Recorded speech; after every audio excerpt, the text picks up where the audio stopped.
Државниот инспекторат за земјоделство ќе поднесе кривична пријава против ВК од Кочани, кој нелегално чувал производи за заштита на растенија кои се забранети во Македонија.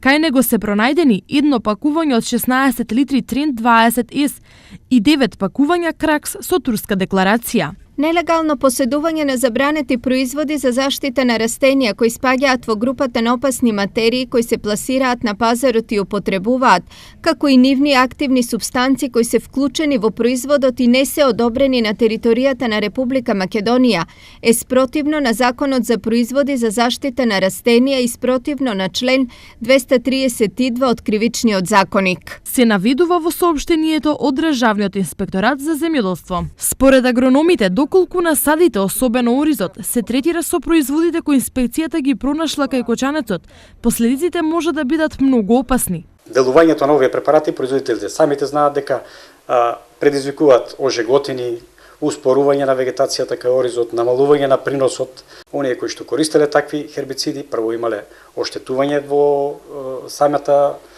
самото растение, понатаму ќе имат намалување на приносот, полош принос, полош квалитет и така натаму. Средствата за заштита на растенијата и за уништување на плевелта години наназад се голем проблем за земјоделците. Ово отвара простор на пазарот да се понуди се и се што, па и да се продаде и она што не треба.